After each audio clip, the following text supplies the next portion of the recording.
Cine cara a cara número 15, el podcast barra video análisis de películas donde ustedes, la audiencia del canal, nominan una película, votan una película, nosotros solemos elegir la segunda en función de la primera, pero esta vez porque es un especial de Halloween, el mes del terror, lo dejamos nominar película de terror y elegirlas, las dos más votadas fueron de ustedes. Antes que nada, me acompaña obviamente mi amigo Fer, periodista y crítico de cine. Fer, ¿cómo estás? Buenas, pues bien, bien. La verdad es que sorpresivamente las dos más votadas, como ya veremos, tienen más cosas en común de las que pensamos. Así que el voto de la gente en este caso, y a veces no sirve precedente, pero en este caso sí, pues ha sido bastante sabio y ha hecho una combinación de películas bastante curiosa y bastante pareja, la verdad. Y esas películas son El Resplandor, nominada por Miriam Maloney, así que muy bien, esa fue la más votada. Y también la nominó Redondines, así que fue por 2. Y La Niebla, por Daniel Néstor Carrizo. Así que felicitaciones a los dos por haber sido las más votadas. YouTube me cambió la política, ahora antes eran 5 lugares, ahora son 4. Muy probablemente para el próximo, o sea, en los comentarios de este video, vamos a intentar en otra página nominar todas las opciones. Ese va a ser el intento. Pero no pueden nominar cualquier cosa. Fer, ¿qué pueden nominar? Pues películas, obviamente, que no se hayan reseñado, películas que no sean de corte erótico o muy pornográfico, lo que sea, que sean encontrables, aunque bueno, nosotros tenemos experiencia en saber buscar, y más allá de eso, nos gusta que sea variadas, que sean que nos pongan a prueba y que sean originales en cuanto a su decisión, que no solamente es elegir la película más popular que conozcan o que voten o lo que sea, sino aquella de la que realmente quieran que nosotros hablemos o que demos nuestra opinión o que demos una perspectiva diferente, porque a veces es verdad que son películas clásicas, muy revisadas y bueno, pues darle un enfoque nuevo. Así que bueno, vamos a ir directamente al tema. Denle me gusta al video, suscríbanse si les gusta el canal. Esta es la sección de análisis profundo sobre películas generalmente anteriores al canal o de estreno anteriores al canal. Acá la verdad que le metemos bastante tiempo para realmente destripar a las películas y esos análisis, porque muchas veces me preguntan por películas si dice tal o tal cual o lo que sea. O está en este programa o va a estar si la nominan. Así que para eso es este programa en el canal, para mostrar nuestros conocimientos del cine, pero para hablar de cine en general, porque yo no tengo tiempo para hacer reviews de todas las películas que hay, así que para eso estamos acá con Fer. Así que nos vamos con El Resplandor.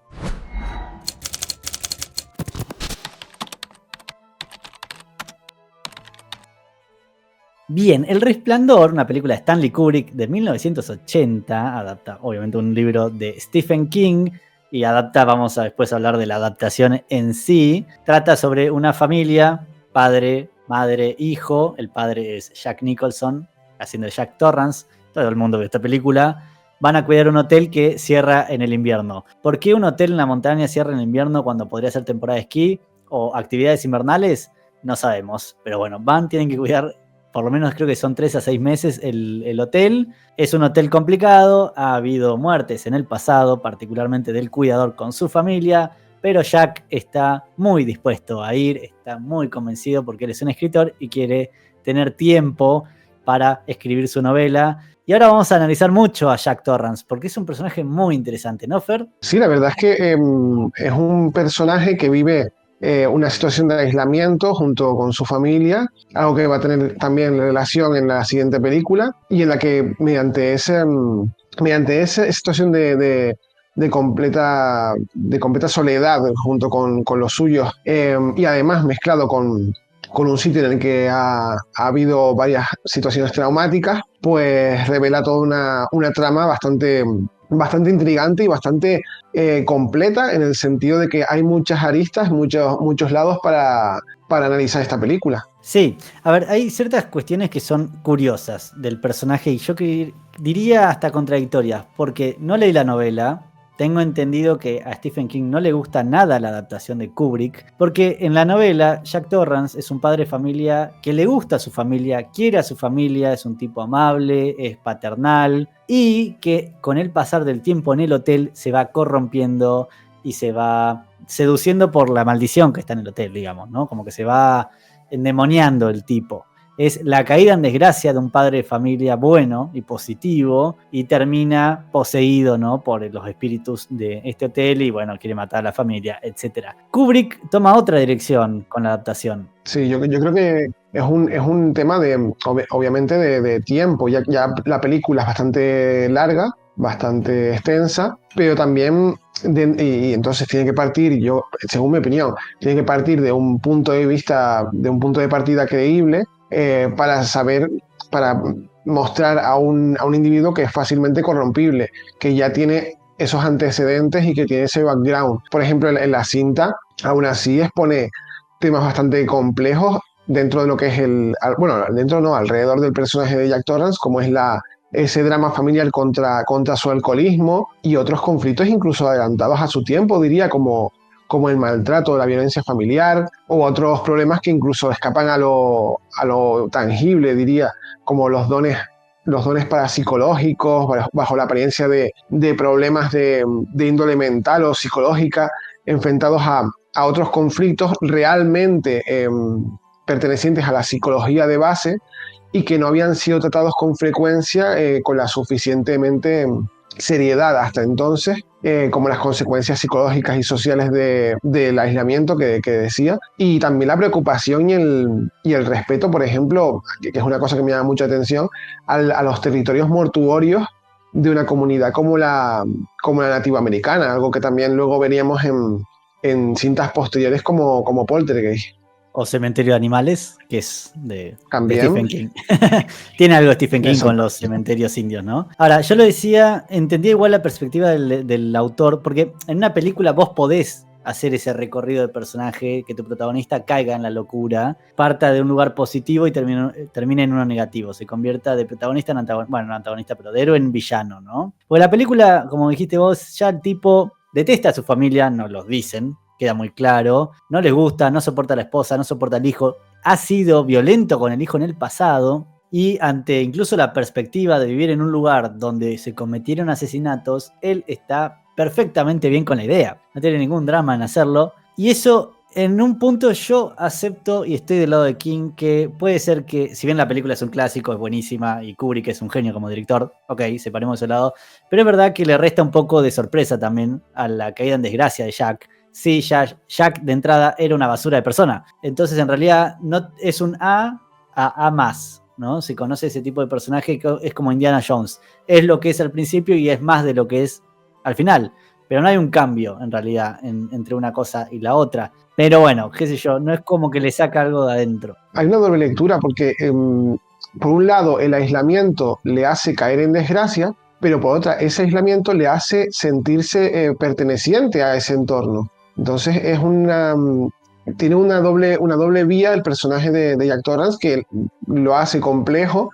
Es verdad que se ve venir, sobre todo porque los rasgos interpretativos de Jack Nicholson, pues hasta que no llegó Mejor Imposible, creo, básicamente casi puro villano, puro enfermo mental también, tanto en Joker como o sea, como el Joker de Batman de Tim Burton, como el Alguien Moroso Venido del Cuco, ese tipo de personajes, o los entornos criminales de Chinatown, por ejemplo, pero lo que es un ser humano puro, que en Mejor Imposible también tendría ese background de problemas psicológicos, entonces que a lo mejor estamos desgranando incluso que Jack Nicholson pueda haberse encorsetado mucho en cierto tipo de papeles, pero bueno, al fin y al cabo el personaje de Jack Torrance da para un análisis de 40 horas o sea, tanto a nivel interpretativo como a nivel narrativo, porque a mí se me siguen escapando elementos de la historia del Resplandor a día de hoy, después de haberla visionado muchas veces, la verdad, ya perdí la cuenta de cuál sería, pero todavía la historia, no sé si es por acierto o por fallo de adaptación, pero sigue teniendo esos rincones de misterio alrededor de los personajes que poblan la historia. Hay una miniserie, ¿no?, que hizo Stephen King, dirigida por él, sobre El Resplandor, que tanto le disgustó la película de Kubrick, que después hizo él su versión, que muchos dicen que como desarrollo de personaje es mejor esa, obviamente en todo lo que es cinematografía, actuaciones y demás, Kubrick le gana por afano, y obviamente a Jack Nicholson no le vas a ganar nunca, pero creo que había algo por ese estilo. Pero bueno, separando todo el tema de Jack Torrance, nos encontramos con ya elementos del terror sobrenatural de Stephen King, como es esto del resplandor mismo que tiene el chico y que tiene el padre, ¿no? Porque Jack en un punto tiene ese contacto con lo sobrenatural porque puede ver a los fantasmas, que en la película del Doctor Sleep es Henry Thomas el que hace de Jack, ¿no? Está caracterizado. Y casualmente el personaje de Danny Torrance, el hijo, actúa también en un cameo en esa película.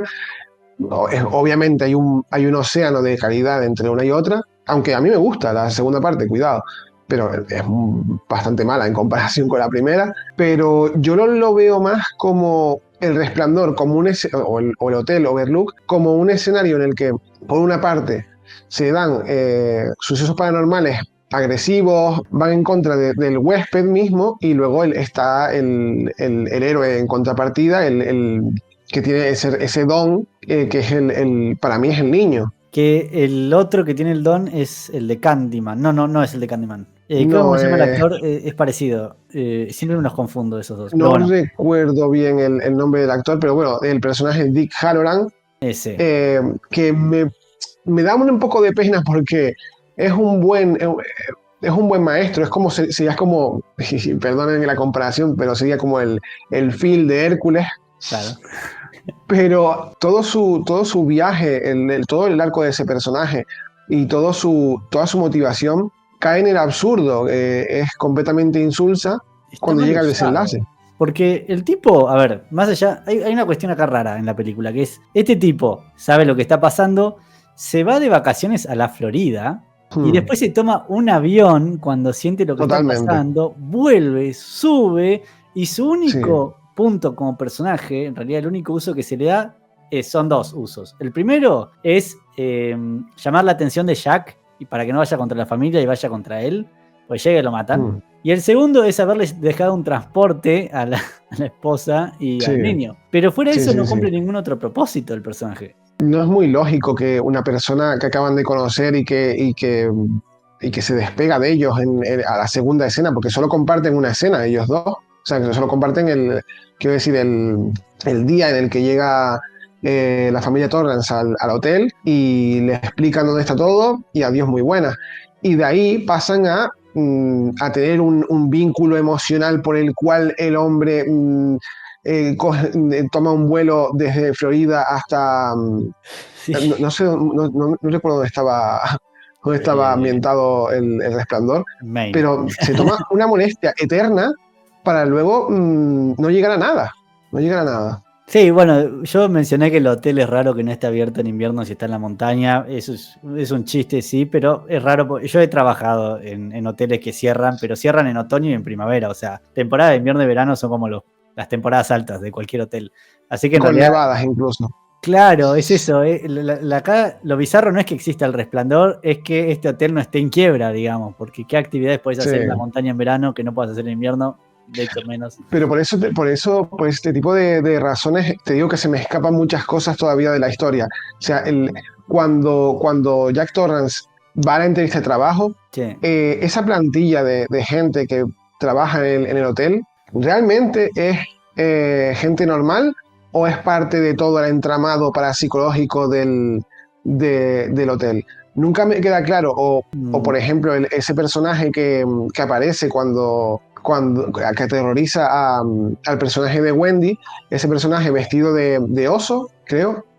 Sí, oso, conejo. No, En- este es un oso porque el conejo es el de Donnie Darko, ¿no? Yo como que. exactamente. Sí. Entonces, hay muchas cosas que escapan a mi comprender. Imagino que serán extractos del libro que han sido mal explicados o analogías de algún tipo que, bueno, que no se han tomado el tiempo suficiente o no han querido directamente explicar porque han querido preservar lo que es el lado artístico, que, oye, genial, Kubrick en esta película es sobresaliente, vamos a ver tanto la dirección como la fotografía y el montaje son excepcionales y para mí resaltan unas transiciones que están llenas de estilo, que se sirven de localizaciones muy peculiares con las que potenciar un determinado efecto, aunque también te digo, hay cortes en los que hay algún error de continuidad, como por ejemplo la conversación que mantiene el personaje de Jack Nicholson con su hijo Danny, en la que el hijo le pregunta si él alguna vez les haría daño a su madre y a él. Y si te fijas, los brazos de Jack Nicholson cambian de posición mágicamente durante la escena. O sea, en una toma está el brazo encima del hombro del niño, en otro él agarrando de la mano, un poco disonantes en la narrativa, como te decía antes, con el hecho de que Halloran se tome tantas molestias por alguien que apenas conoce. Hay que recalcar que Shelley Duvall está muy bien en la película. A ver, ¿por qué lo digo que está muy bien? Porque donde tenés un personaje como Jack, de Jack Nicholson, así tan histriónico y tan extraño y tan imponente en pantalla, necesitas a una mujer, para mí una actriz, que sepa ser la contraparte. Si él es la presencia activa y fuerte, ella tiene que ser la presencia pasiva y débil, pero no perderse en el cuadro. Y yo creo que hacen un gran contrapunto, porque aparte ella tiene que hacer de la esposa sometida al marido, y hay algo físico que hace ella, tiene una cara tan particular, una cara tan particular la Sí, actriz. artísticamente, o sea, a nivel de realización, a mí me parece increíble. O sea, a mí me recuerda mucho al cuadro de American Gothic, con los dos granjeros y tal. Pero para mí, en el Resplandor, también se dan, igual que te decía antes, que habían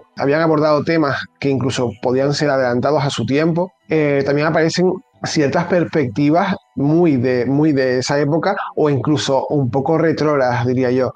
Por ejemplo, por un lado, el individuo afroamericano que tiene dones mentales por su condición de supuesto exotismo, y luego por otro lado, el personaje de Wendy, que para mí se da por sentado que su lugar de interés es la cocina, la comida y cuidar al niño y poco más. También hay muchos comentarios de marcada índole, tanto sexista como racista, y creo que el guión es el problema de estos personajes, porque no les hace ningún favor, los retratan o bien de un modo algo idiota, algo pasivo, como decías tú, aunque no tratan de ser eso, pero los relegan al papel de sirvientes de la familia, o bien, como el caso de Halloran, directamente inútiles para el final de la trama. Sí, pero defendiendo lo que estaba diciendo, sí, es todo lo que dije el personaje de ella al principio, o sea, nos construyen esta dinámica de poder que hay en la pareja y en la familia,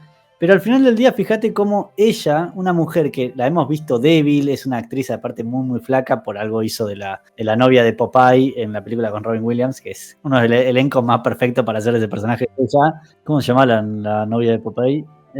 Olivia. Olivia, perfecto. Que de hecho en Universal Studios, el parque de Orlando, que están en la parte de las caricaturas, igual que Disney, apareció Olivia y Betty Boop. Y nos sacamos una foto y le digo a Olivia, vimos a tu esposo, porque lo vimos a Popeye un poco antes, y le digo, vimos a tu esposo hace poco. Y me dice, todavía no estamos casados. Muy bien ahí la caracterización de la actriz en el parque, me pareció un dato muy loco. Bueno, en fin, ni para qué ver. Volviendo al Resplandor. El personaje de Wendy arranca muy abajo, pero para el final de la película, fíjate que incluso en los momentos físicos donde tiene que defenderse de Jack, que uno dice, no, este tipo la va a dominar, y ella todo el tiempo está llorando y tiene mucho miedo y demás, es una especie de Final Girl también, porque consigue, Sí, y lo consigue derrotar inteligentemente, que es metiéndose en el laberinto y saliendo del laberinto. En todo ese momento de trauma y estrés total y pánico, ella salva a su hijo y escapan. Así que por eso digo que también hay una construcción de personaje muy interesante, porque empieza muy abajo y termina muy arriba, a diferencia de Jack, que empieza siendo un forro y termina siendo una basura total, poseído por lo que vos quieras, pero aunque sacá la magia y lo sobrenatural, y quédate solamente con el aislamiento, yo creo que este personaje igual es creíble que termine siendo un poco más bruto de lo que es. Lo cual también es curioso porque ¿cuánto habrá pasado esto en la pandemia también, no? Porque ahí también hubo un aislamiento y familias que se tuvieron que quedar juntas y demás. Es un subtexto hoy de otra manera. Sí, de todas formas, yo no comparto la visión que tienes del personaje de Wendy, iba a decir Olivia, de Wendy, porque al final el que escapa al laberinto es Danny, que para mí me parece, quizá, o sea, después de verla 20 veces, creo que es el actor más infravalorado de la película. Puede ser. Cuidado con el ejercicio de interpretación de este niño, porque es un niño, y todo el entramado psicológico con el alter ego de Danny, que es Tony, y todo esto, pues es muy Sí, sorprendente para un intérprete de tan poca edad. Y es el que derrota inteligentemente a su padre borrando las huellas de la nieve, mientras cuando ya está derrotado el padre, pues ya está perdido en el laberinto, ya vuelve a correr a los brazos de la madre. O sea, Wendy nunca deja de ser madre y víctima. Con lo cual, lejos de... Hay una parte mala porque la resumen a eso, pero por otra parte ya te digo, plasman una temática muy adelantada a su tiempo. Antes de pasar a las conclusiones, una cuestión de tiempo, me gustaría también remarcar esto de que Kubrick no le gustaba adaptar muy bien las historias que tomaba, porque hace un par de programas hicimos La Naranja Mecánica, cuyo autor de la novela también no le gustó, tampoco le gustó mucho la adaptación de Kubrick.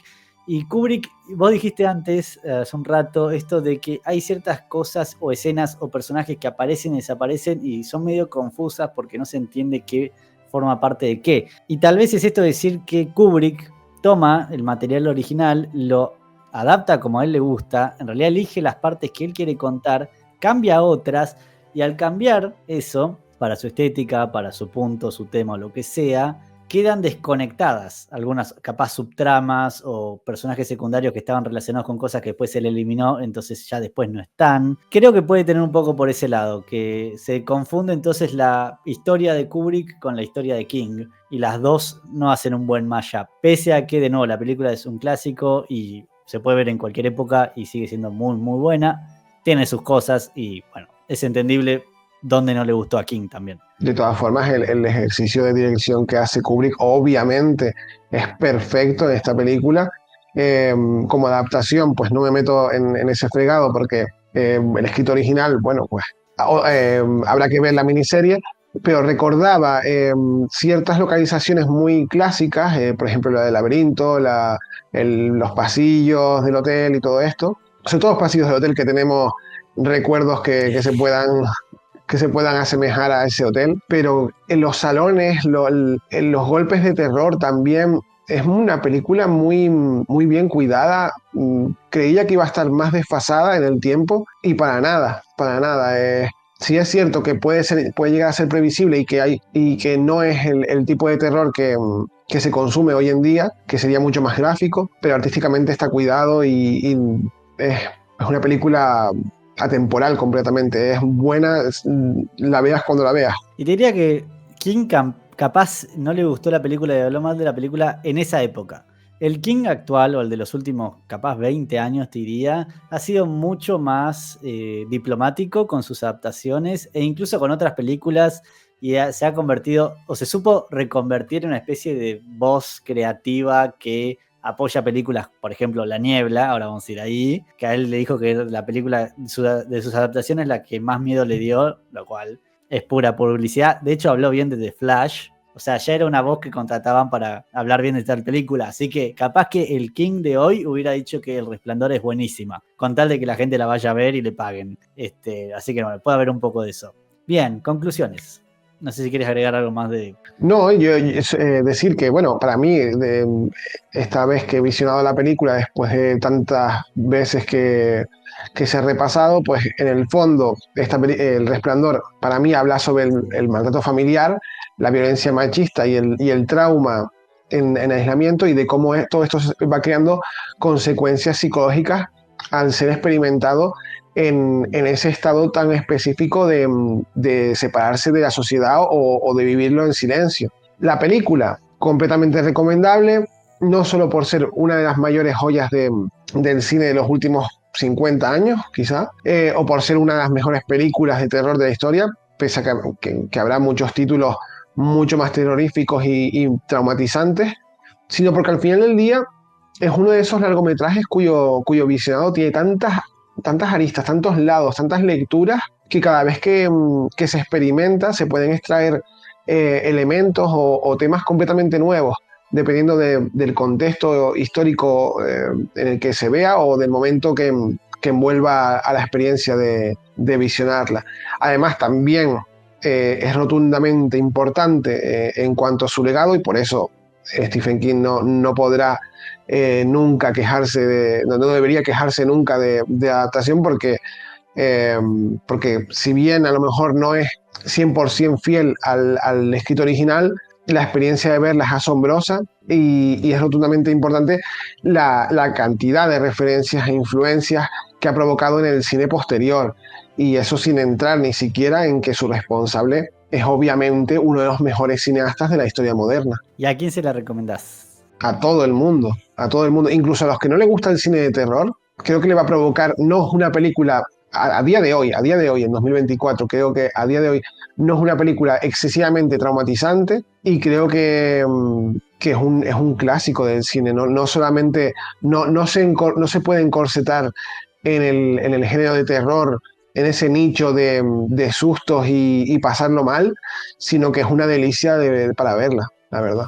Y eso tiene que ver mucho con los personajes, el drama de la familia, la historia, que es más allá de la historia de terror y lo sobrenatural. Si eliminas eso, igual la película funciona por sí misma y por lo que está contando. Yo quiero remarcar, obviamente recomendable a todo el mundo, si no la vieron, me parece raro, pero si no la vieron, véanla. Pero más que eso, el tema de que es icónica y tiene muchas imágenes icónicas que todo el mundo puede detectar rápido, como el niño en el triciclo, las dos niñas en el pasillo, la sangre saliendo del ascensor y yendo por el hall de entrada. Obviamente él rompiendo la puerta y diciendo "Here's Johnny", que tengo entendido que es una referencia a un programa de un talk show de no sé quién, me suena a Carson, pero no sé quién era. Lo leí hace... Sí, Johnny Carson puede ser. Pues Johnny Carson, creo que era que justamente el sketch, él decía "Here's Johnny", era como la frase. O sea, imagínate que está no parodiando, pero haciendo la sátira de eso, de los años 70. Y hoy es famosa la frase por El Resplandor. O sea, que se apropia de una frase icónica de la época para hacerla icónica a nivel eterno, ¿no? Bueno, y eso aparte lo hace, es interesante porque no hay sátiras o parodias del Resplandor. Hay homenajes al Resplandor, pero es raro ver que alguien pueda parodiarla porque, bueno, debe haber alguna que otra seguro, obvio. Los Simpsons. Sí, por supuesto, pero digo, un Scary Movie o una peli de ese estilo no la pueden, no es fácilmente usarla como risa o humor, porque es tan clásica y de nuevo tan icónica que en realidad vas a terminar homenajeándola más que riéndote de. Así que nada, eso es un logro importante para cualquier película. ¿Y cuántas películas no desaparecerían si no fuera por la presencia del Resplandor? En 2024 mismo, La Sustancia no existiría sin El Resplandor. Ready Player One no existiría tampoco, ni como historia ni como película. La estaba pensando, esa escena en Ready Player One, el libro, no existe. Eso es una escena de Spielberg. Él quiso adaptar eso, pero nada que ver en la otra. Tiene más sentido en el libro. No, pero que se influye, que es bien influida por eso. Y no sé, sería muy interesante. Es una de esas piedras angulares de la historia del cine que, si no hubieran existido, el séptimo arte hubiera ido por una deriva completamente diferente. Capaz, pero bueno, gran peli. No nos vamos a ir de Stephen King porque ahora, después de que ustedes, vamos a decir, like, subscribe, vean Patreon, X, todo lo que ya saben, vamos a ir con La Niebla, lo cual, bueno, ya vamos a ir a La Niebla.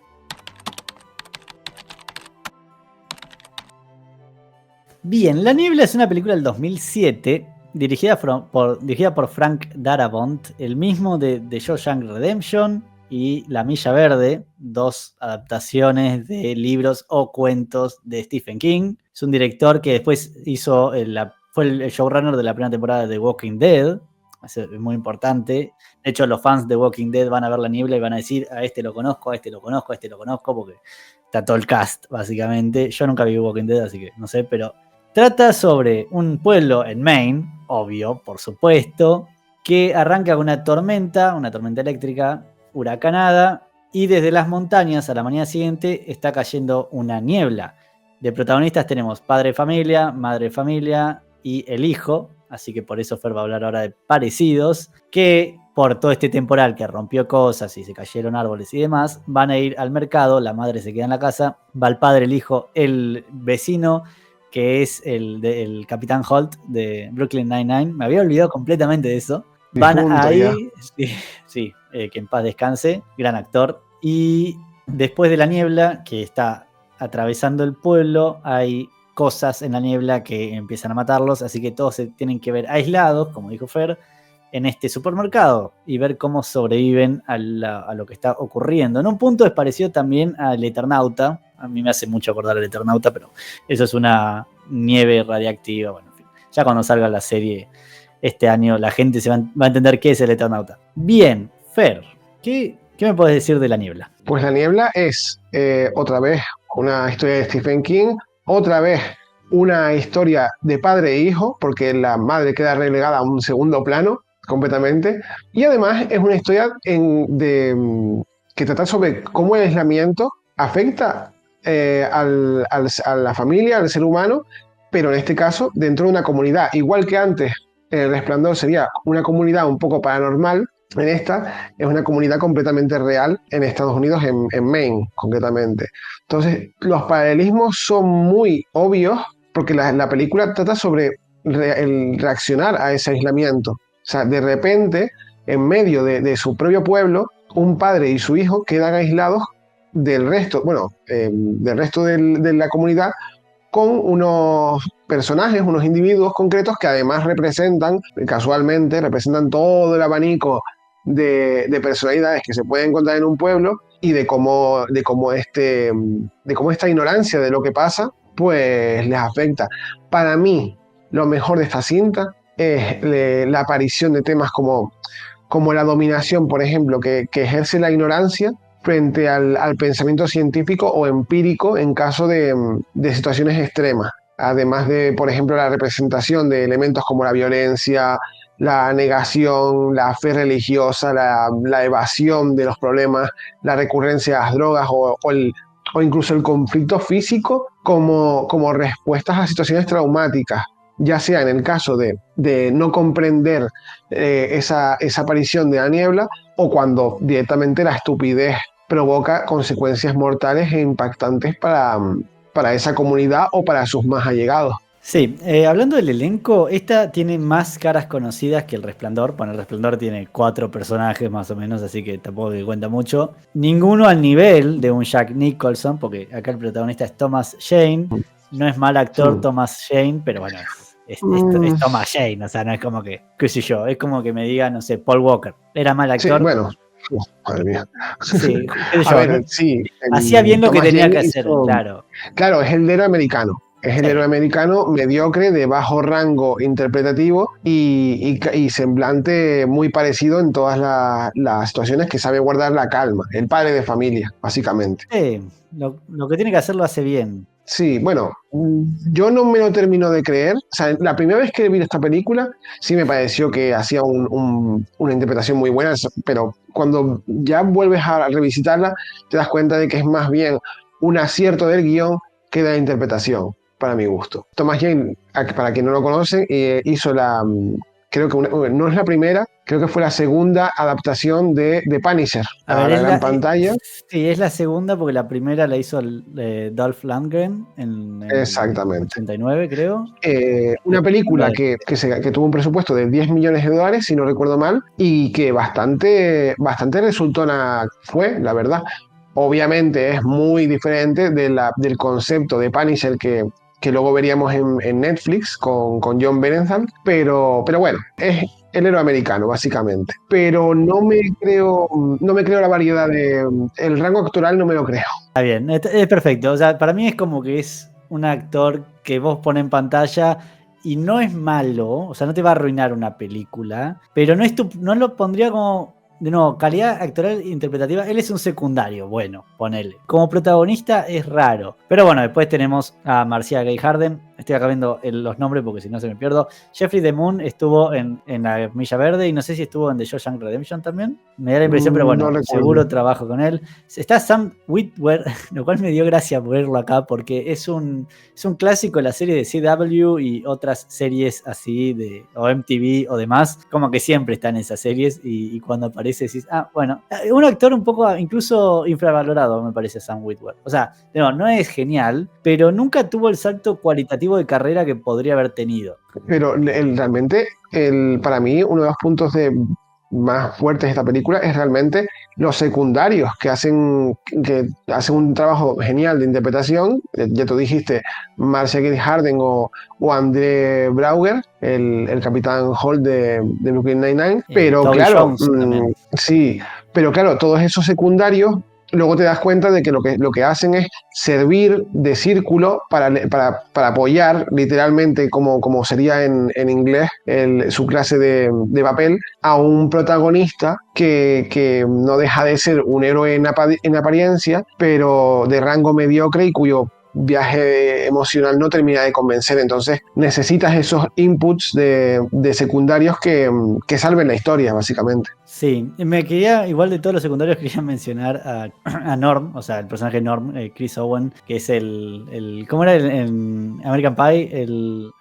Terminator. Terminator. Que cuando lo vi, dije, che, este es el de American Pie, que dura 5 Sí, minutos, ¿no? En me pantalla. pasó lo mismo. Hombre, Sí. no ha hecho nada más. Así reseñable, Este, la verdad. y después leí en la trivia que Frank Darabont no sabía que este actor era conocido para nada y lo eligió justamente por un personaje así y después se enteró de que era ultra mega popular por ser el Terminator en American Sí. Pie. Vos decís, pasaron casi 10 años, o sea, bueno, un poco menos. Pero ¿cómo no vas a haberte enterado que era? Tenés que estar muy fuera de onda para no saber que es American Pie. Fran Darabont, por desgracia, yo creo que ha ido en decaimiento en su carrera, no solo con esta película, sino con la primera temporada de Walking Dead, al principio muy bien, luego iría decayendo, No, pero él hizo y la luego primera la nomás. serie. Lo Sí, echaron. sí, sí, sí. Sí, lo echaron. Sí, pero ahora va a hacer lo propio con Stranger Things también, ¿Qué va a hacer? con la nueva temporada. ¿Va a estar él? ¿Dirige? Sí, Pero no es sí. showrunner. Siguen los Duffer No, Brothers. lo han rescatado para que dirija episodios. Bueno, igual no está Que, mal, porque. A ver, capaz que funciona. O sea, el tipo. Stranger Things, yo siempre digo, es Stephen King escribiendo E.T. y algo de género terror, de thriller, Goonies. psicológico. Sí, de Goonies y más. Pero eso es Spielberg. O sea, es Spielberg y Stephen King, que son justamente dos caras de una moneda muy interesante, los dos. Sí, Hacen contenido con dos ópticas distintas, pero a veces muy parecidos en algunos aspectos. Así que Stranger Things era el hijo de eso en la primera temporada y te diría en la cuarta. Porque la segunda. las mejores. Sí, porque la segunda intentan ser un poco más acción random y la tercera es una joda. Es una sátira estúpida de sí misma. Pero Darabont, siendo probablemente uno de los directores fans de Stephen King más conocidos por sus trabajos en Shawshank Redemption y La Villa Verde, que son dos peliculones, que es increíble que ese tipo haya hecho La Niebla, o sea, yo no lo entiendo. Exactamente. Que él dirige Y sobre todo Things. porque es un director que en este caso, en La Niebla, las influencias están muy marcadas. Ya desde el principio vemos homenajes a La Cosa de John Carpenter, en esos pósters que el protagonista diseña. Vemos las criaturas mismas, tienen mucho de los seres de John Carpenter y también de Lovecraft también. O sea, es para ser basada en un episodio, en una historia de Stephen King, a mí me resulta poco original. Igual, ojo, pará, porque no leí el libro de La Niebla. Es como siempre con las historias de Stephen King, que la mitad no sé si las escribió realmente él o capaz que él hace los conceptos y después tiene un ejército de escritores que escriben, porque si no, me parece raro, pero bueno. Tengo entendido que, por ejemplo, el monstruo gigante que pasa por arriba del auto, eso está en el libro porque es una de las escenas clásicas del libro, y monstruos así, los tentáculos también están en el libro. O sea, es como que adapta bastante bien ciertas cosas. Y de hecho, ese monstruo que pasa por arriba del auto no lo iba a poner por cuestión de presupuesto y lo convencieron de que lo haga. ¿Vos sabés de dónde salió la premisa de la novela? Es muy simple. Stephen King fue a un supermercado, que tenía unos ventanales gigantes y miró hacia afuera y se imaginó qué pasaría si unos insectos gigantes atacaran el lugar. Fin. Básicamente miró por la ventana y ya está. Sí. Stephen King ha hecho, creo que es el autor que presume de escribir una novela por año, ¿puede ser? Es que eso es lo que digo que es raro. Puede ser, ¿eh? No, a ver, obviamente es muy raro, pero muy raro y que no tiene vida ninguna en ese caso. Pero se la pasa hablando en Twitter. Muchas veces, sí, claro. Y muchas veces la cantidad no significa calidad. Básicamente que todo lo que escribe lo publica. Sí. Y obviamente, no seré yo quien critique la calidad narrativa de Stephen King, pero hay buenas ideas y hay ideas que no son tan buenas.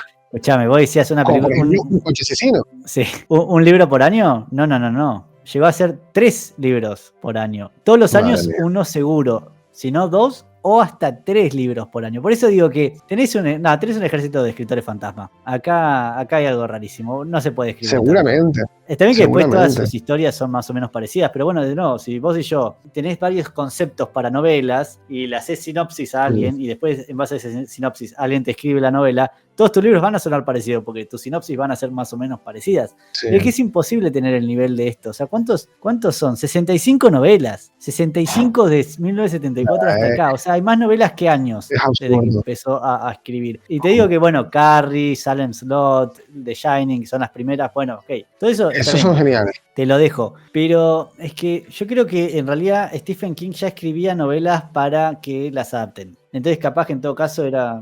Y luego relatos cortos que también han tenido su calidad, como por ejemplo La habitación 1408, por ejemplo, es increíble. Pero no todo es bueno, no todo el trabajo de un escritor. De hecho, un escritor debe permitirse el lujo de poder seleccionar sus ideas. Y si tú me dices que este autor publica 3 libros por año, por ejemplo, es que o todo lo que escribe es publicado o ha escrito más todavía que han quedado en segundo plano y no me lo creo. Pero bueno, volviendo a lo que es la película, yo creo que desde el principio... Dato, nada más. Y así cortamos.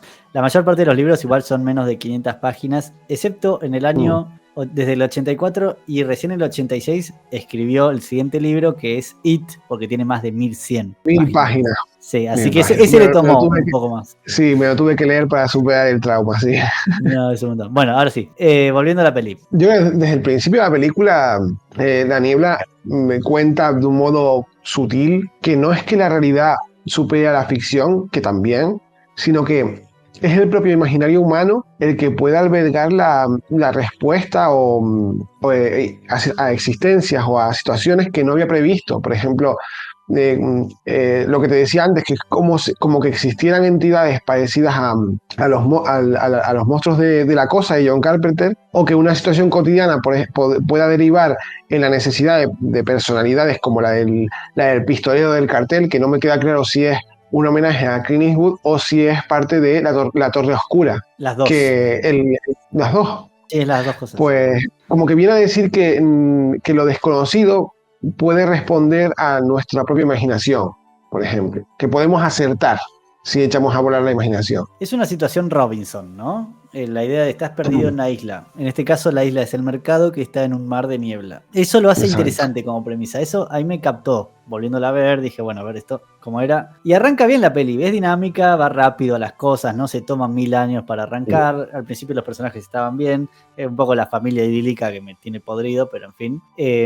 La relación con el vecino es interesante. Van al mercado, está todo este grupo variopinto de personajes que por otro lado hubo una catástrofe a la noche, que es una tormenta que rompió todo, y la gente fue en masa al mercado a hacer los suministros. Esto lo vimos en la pandemia, así que no es tan extraño, digamos, que pueda pasar algo así. En este caso nos estaban llevando el papel higiénico a mansalva. Y la película va bien hasta, diría, hasta que muere Terminator. Y después de ahí, hasta la primera noche... Yo le doy un poco más de credibilidad.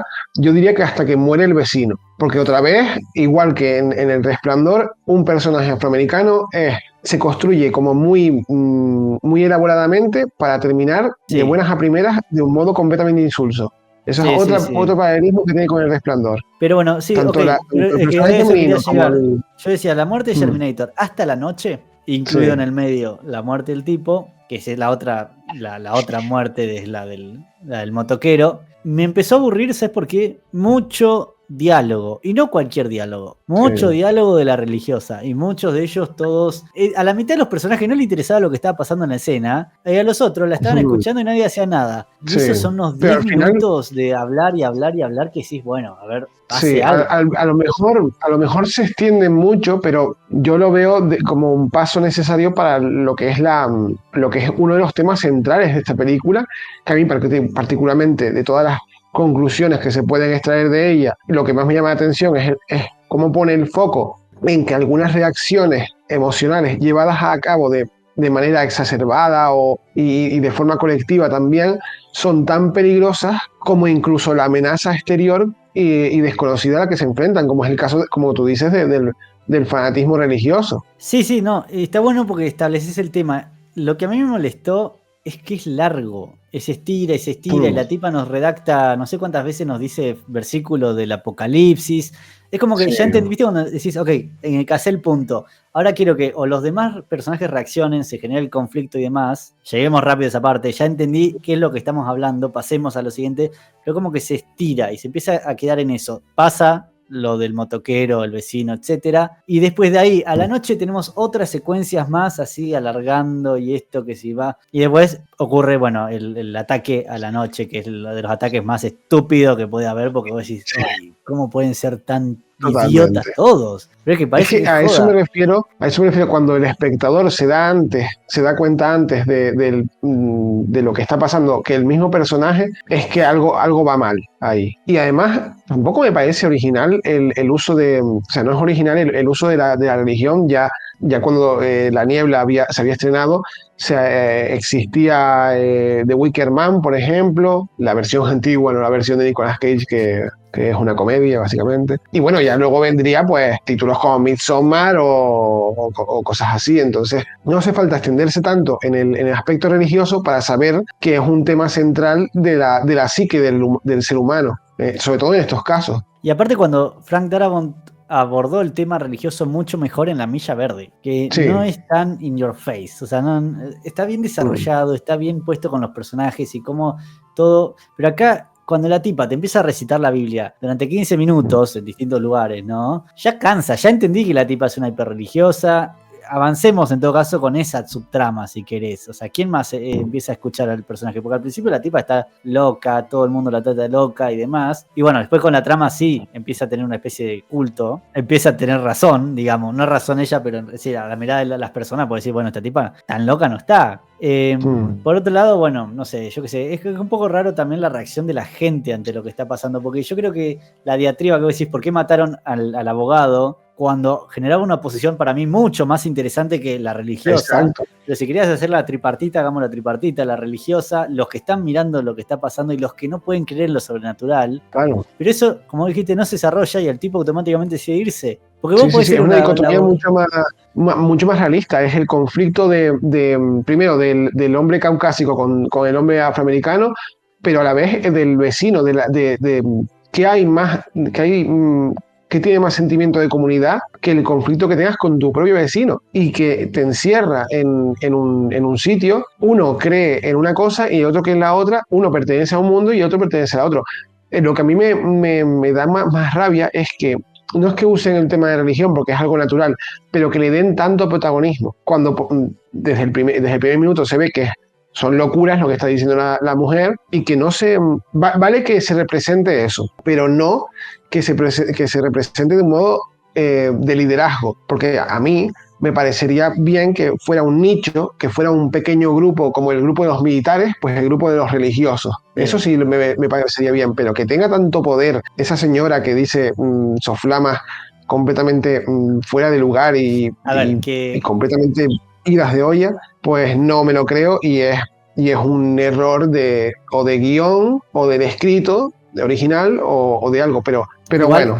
qué sé yo, sí, sí. Por otra parte también el guión lo mismo te da esa dosis de cal que te da otra de arena.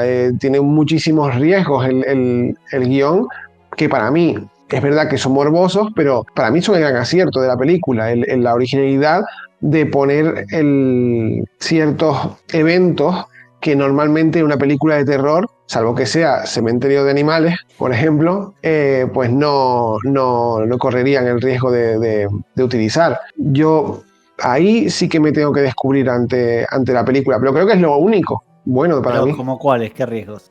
Como el final.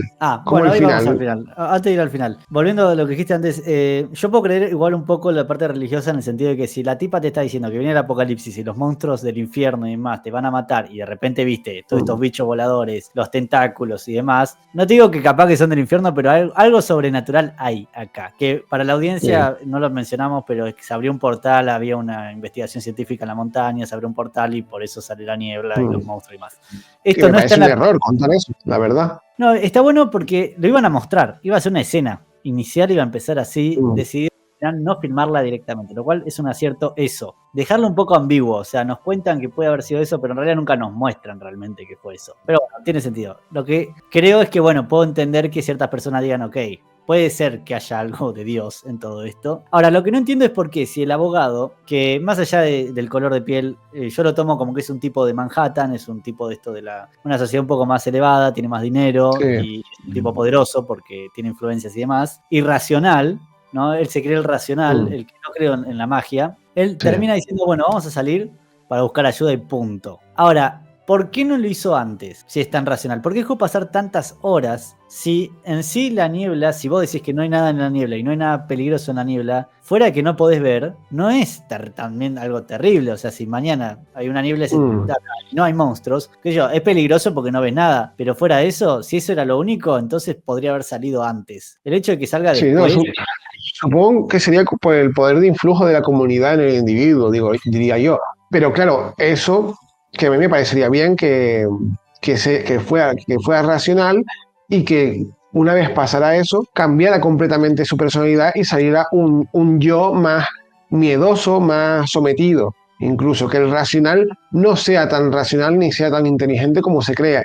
Pero sí, claro, al final apuestan por mantenerlo en esa línea y lo que se pierde es el mejor enfrentamiento de personalidades que hay en la película. Es que se pierde toda la magia de la película, porque si de hecho, incluso te digo, si al principio de la película ellos hubieran sido buenos vecinos, se pelean por la tormenta y ahora está todo mal, y después se tienen que reamigar por esto, eso creo que hubiera sido un condimento más interesante. Se pierden un gran actor, eliminándolo así sin nada, ni siquiera le da una buena muerte digna. Desaparece la niebla y se acabó. Asumimos como que se murió. Claro, asumimos que se murió. En El Resplandor todavía lo matan en cámara. Acá ni siquiera. No, se fue, chao. ¿Para qué construiste un personaje para eso? Ahora, una escena antes de ir al final, la vieja con el épico. A ver, no hay cosas que no entiendo. Hay cosas que me parece que esta película también representa, quiere representar tantos lados de la sociedad en una sola película que quiere representar tanto el lado de Manhattan, ese que estabas contando, de la racionalidad, el éxito en los negocios y todo eso, y luego también al hombre medio americano del Estados Unidos más profundo. Sí, el Hillbilly. Todo eso pasa en un lugar que es Maine, porque no puede ser otro, y aparte, obviamente el lugar del que viene Stephen King es el más rico culturalmente, según él. El protagonista incluso está más cerca del afroamericano, del abogado, que de los otros, porque él mismo... Depende. No está en ninguna parte. Es que no, porque él es un tipo, un artista exitoso que trabaja para Hollywood y tiene contactos en Nueva York y demás, ¿no? Pero no deja de ser un leñador. Ponele, no, es que esa es la pinta de Thomas Jane, porque Thomas Jane a vos no te da pinta de que es pintor, en ningún momento. Aparte es típica escena de Hollywood que está pintando un cuadro que ya está terminadísimo, están los otros que están terminadísimos, él no está manchado de pintura en ninguna parte del cuerpo, y bueno, y baja. Bueno, ese tipo tiene más en común con su vecino, porque de hecho él trabaja también para Nueva York y todas esas cosmopolitas, que con los otros. Y cuando tiene una escena con el Hillbilly, ¿viste? Los rednecks que sacan al pibe, ellos lo tratan a él como si él los estuviera mirando desde arriba. Exacto. ¿no? Exacto. Yo digo que exacto. Él no es un punto medio entre los dos, entre el abogado y estos tipos. Él está más cerca del abogado en clase social, porque tiene una casa enorme, un patio enorme, un trabajo con mucho dinero, una vida idílica, etcétera. Y sin embargo, no deja de ser el tío más, o sea, la personalidad más mediocre de toda la película, en el Porque sentido está de, interpretado si por le preguntas al Henry. abogado, si le preguntas al abogado, el protagonista es un patán. Si le preguntas a los moteros, el tipo va de sobrado. Si le preguntas a la religiosa, el tío es un ignorante y un ingenuo y desafía las leyes de Dios. Y luego a todas estas hay una mujer que no se sabe muy bien si su relación con el protagonista es de querer seducirlo o no, o una especie de presencia maternal, porque volvemos al tono machista de Stephen King, en el que la mujer o es una fanática o es la señora que está cansada de todo y le pega fuego y le tira algo, le tira no sé si una piedra o algo así, no sé qué le tira a la líder religiosa, o está ahí para cumplir necesidades maternales. Sí, es rara esa relación porque incluso la primera vez que se ven como que él es como que intercambia miradas de que ya se conocen. Es extraño, o sea, Sí, bueno. Ahora, antes de que terminemos, porque se está alargando esto, vayamos al final. O sea, no podemos hablar de la niebla sin hablar del final.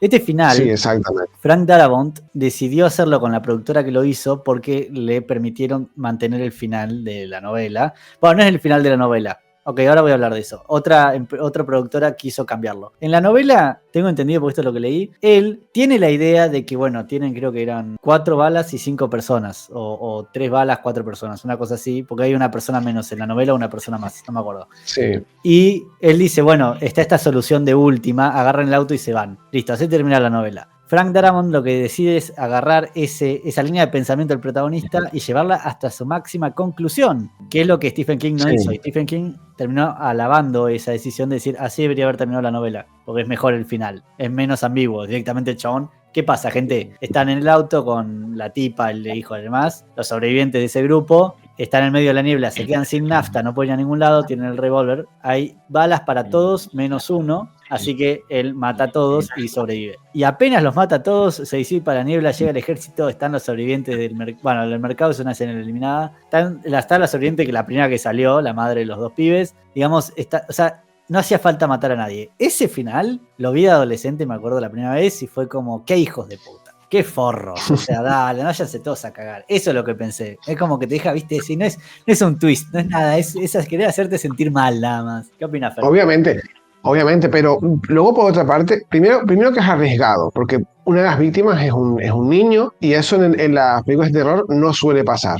Al menos no muy explícitamente, o implícitamente, es que no suele pasar en ninguno de los aspectos. Pero, y eso para mí es digno de mención.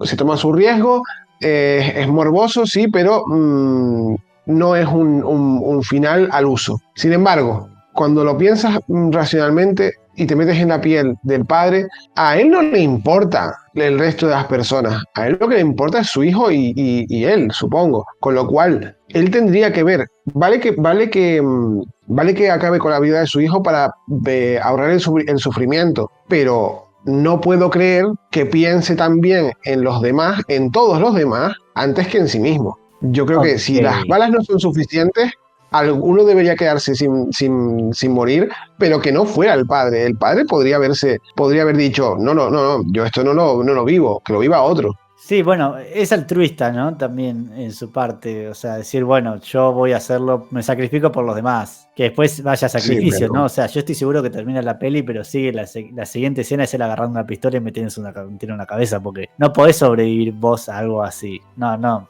y luego, obviamente, pues el desenlace con la llegada de los militares y tal, que yo me lo quiero creer porque obviamente ha pasado ese personaje por algo completamente traumático, pero acierto a ver cierta interpretación al estilo Nicolas Cage ahí, para mi gusto. Hubiera sido un gran protagonista Nicolas Cage La en verdad es que esta sí, peli, sí, la era verdad es que para sí. él. Mucho mejor que Thomas Jane, te digo, ¿eh? Más creíble aparte, porque Thomas Jane es un tipo de acción. Y esta peli no necesitas un tipo de acción. Acá necesitas uno justamente que me dé otra onda, otra vibra. Sí. Incluso un Jack Nicholson, joven. Sí, alguien que te promueva el conflicto interno. Sí, alguien Porque que al no sea final, alguien que te sí, hay unas resuelva. criaturas, pero al final no deja de ser un señor de las moscas en versión adulta. Hay una peli no, de Carpenter no, que se llama The Fog. Es la de. No es de. ¿Cómo se llama? Ay, se me fue el nombre. Bueno, pero parece que también tiene similitudes. Bueno, no importa. Fue. Listo. Se nos está quedando larguísima esta parte del programa. Vayamos a las conclusiones y a las recomendaciones. A ver, ¿qué te puedo decir? Pues mira, yo creo que la película es recomendable, es divertida, pero tampoco es una joya del cine ni mucho menos. Creo que el mayor mérito, como estaba diciendo, lo tiene en ocasiones, lo tiene su escrito, y también cómo aborda ciertos problemas sociales y posiciones morales que plantea dentro de la comunidad con la que el hombre medio occidental se puede ver identificado.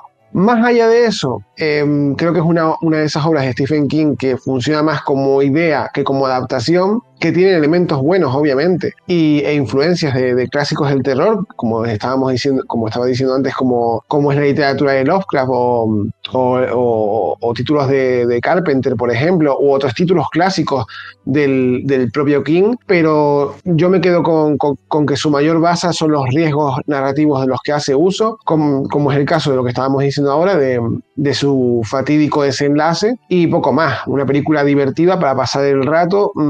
No aseguro que guste, pero bueno, al menos es una de esas alternativas cuando no tienes nada que ver, pues un por qué no. Yo creo que es de las peores adaptaciones de Stephen King, pero no la peor. Hay peores. Hay una con Ron Perlman que Hombre, hace de un policía que está en el auto, como ese, de estos policías que te siguen en el medio del desierto. No me acuerdo cómo se llama esa peli, díganme en los comentarios. Esa era muy mala.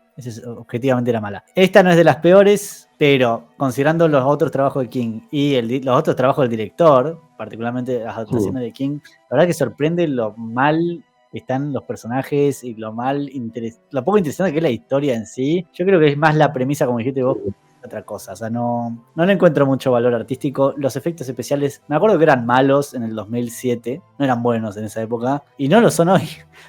Hoy creo que son divertidos. Le voy a dar eso. Hoy son graciosos de un ver. poco desagradables también. Sí, pero tipo los tentáculos, como que se supone que me tendrían que asustar más de lo que me asustan. Sí. Y la verdad que, bueno, nada, no funcionan tan bien.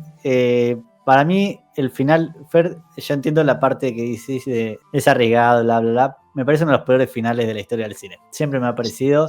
Es como que el final de La Niebla es una cagada. O sea, no te deja, viste, como el de Sleepaway Camp. Que capaz que el final de Sleepaway Camp te salva una peli. Este no, este es como que te da bronca. O sea, me deja enojado. No me asusta, no me produce, no me entristece, me enoja. No vale la pena en ese sentido. Sí, yo qué sé, como que bueno, es más el shock, ¿no? Del final. Pero Sí. es el final de una peli que al final del día te están diciendo, bueno, si se hubieran quedado atrás, sobrevivían todos. También es verdad, también es verdad. Como que si no te tomamos ninguna molestia, no hubieran corrido tantos riesgos y listo, ¿viste? Entonces, ¿sabe qué? En fin. Sí, Recomendada. al final la solución era quedarse callados y quietos, básicamente. Claro, no hagas nada. Es más, escuchá a la loca esa, seguro. Porque hay en la escena eliminada, pero no la filmaron, era que también pasaran todos los sobrevivientes del mercado. Pero los actores ya se habían ido, etcétera, etcétera, así que no se filmó por esa razón. Pero la idea de Darabont era que todo el mundo del mercado sobrevivió a los que se quedaron. Entonces es como decir.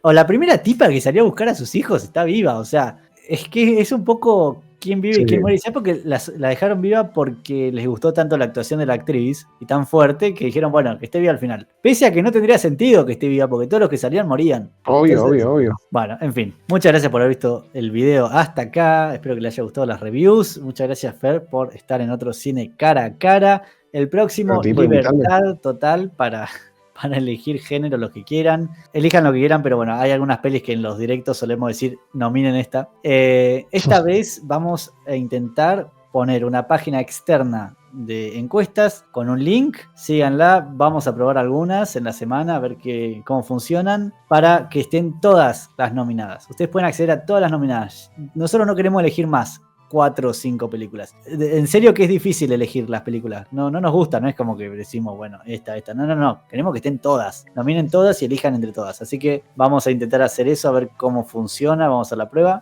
Y bueno, nos estaremos viendo entonces con el próximo Cine Cara a Cara. Y feliz Halloween a todos. Fer. Disfruten y gracias por invitarme otra vez. Como siempre, hablar de cine es un placer. Hasta el Cine Cara a Cara número 100 no se para, ¿eh? Ese va a ser el final de la primera temporada del programa. Wow. Nos vemos, gente.